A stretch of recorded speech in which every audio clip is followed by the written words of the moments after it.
안녕하세요. 주진화 세무사입니다. 오늘은 기말 재고 자산에 대해서 세무 조정이 발생했을 때 해당 세무 조정 사항이 왜 그 다음 사업연도가 되었을 때 자동으로 추인이 되는 것인지 그 이유에 대해서 얘기를 좀 해보려고 합니다. 이유는 뭐냐면 기말 재고 자산에 대해서 세무 조정하기 때문에 그래요. 기말 재고 자산에 대해서. 기초분도 아니고 단기에 매입한 것도 아니고 기말에 지금 남아있는 재고자산에 대해서 세무조정하기 때문에 그래요.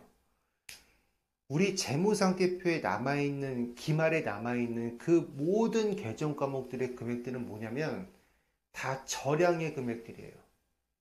그러니까 영어로 하면 스톡이죠. 쌓여있는 누적액의 개념이란 말이에요.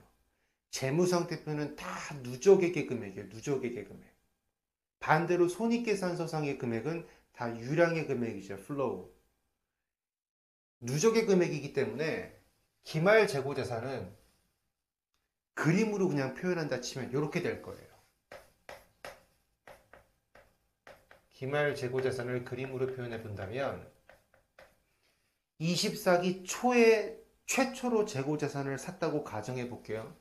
그러면 24기 말의 재고자산은 24년 초, 24년 말 이렇게 있을 때 이때 매입한 재고자산은 이렇게 흘러 들어가서 흘러가기 시작해서 24년도 말 기말에 이렇게 남아있을 거예요. 24년도 말의 재고자산은 이렇게 흘러나온 것의 결과예요. 이렇게 기간을 흘러가면서 쌓인 재고자산이에요. 그러면 24기 초에 최초로 매입하고 중간에 처분도 되고 남아있던 기말재고가 25년도 말이 되면 어떻게 될까? 25년도 말이 되면 24년 초에 구입했던 재고자산은 일부 팔리기도 하고 24년도 말에 남아있기도 하고 추가로 뭔가 매입하기도 하고 그 중에서 뭔가 팔리기도 하고 그래서 누적적으로 이렇게 딱 남아있을 거예요.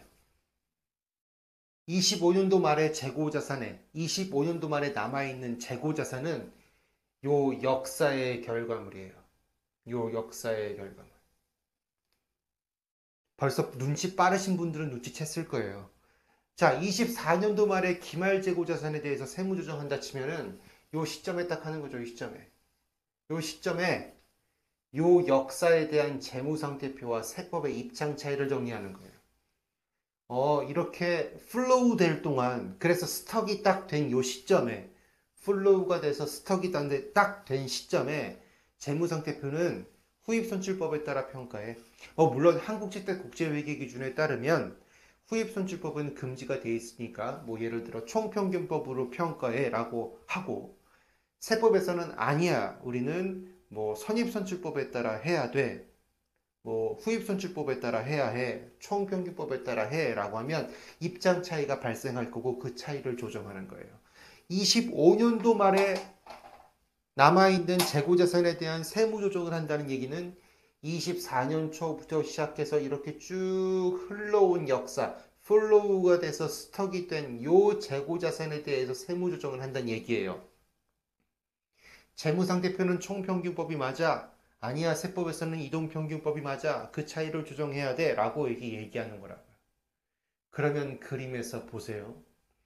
25년도 말 현재의 재고자산에 대해서 세무조정을 하면 어디까지 세무조정을 하게 되냐면 얘는 기말재고자산 스톡 남아있는 저량, 누적되어 있는 금액에 대해 세무조정이라서 옛날 거부터 모든 것을 다 고려한 이후의 금액에 대한 세무조정이라고요.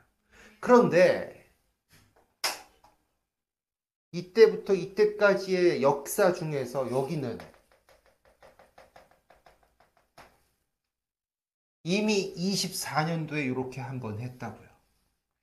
24년도에 이렇게 세무조정한 부분에 대해서 25년도 말 다시 세무조정을 하게 되면 중복돼요. 중복 고려된다고요. 그럼 어떡하지? 중복되는 거를 고려해서 얘를 제외하고 요 남아있는 것에 대한 세무조정만 해볼까? 그런데 이러는 게 되게 쉽지가 않다고요. 그래서 우리 세법은 어떤 입장을 취하고 있냐면, 야, 중복되니까 옛날에 요거에 대해서 세무조정했던 거 있잖아. 24년도 말에. 그 했던 거 반대로 추인해. 그래서 요 세무조정했던 사실을 다 없애버려. 리셋 시켜버려. 그리고 25년도 말에는 요 역사에 대해서 세무조정하게 될 테니까 요것만 인정해 라고 얘기하는 거예요. 마치 뭐랑 똑같냐면 대손충당금에 대해서 총액법 회계 처리를 적용하는 거랑 똑같아요. 그래서 24년도 말에 했던 재고자산에 대한 세무조정이 있으면 예를 들어 24년도 말에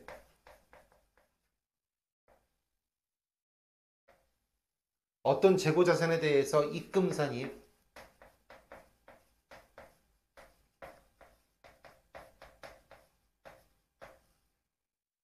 재고자산 200원 유보라고 했다면 그리고 25년도 말에 세법과 재고자산의 차이로서 300원의 유보가 발생했다면 세무조정을 이렇게 하셔야 된다고요. 300원의 유보는 요 세무조정사항은 요 노란색의 역사에 대한 세무조정이에요. 그런데 요 부분이 겹친다고 말씀을 드렸죠. 그래서 얘를 리셋 시킨다고 했죠. 그래서 리셋. 재고자산 25년도에 와서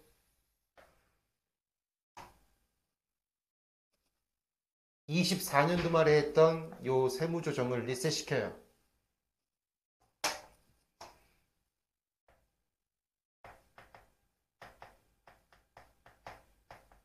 200 마이너스 유보. 그런 다음 기말에 300 유보만 남아있게끔 만들어주기 위해서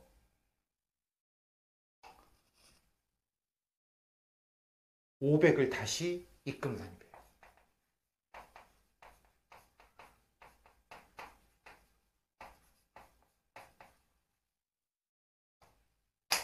그러면 유보 플러스 500 유보에 마이너스 200 유보가 되면서 기말에는 300 유보만 남아있게 돼요.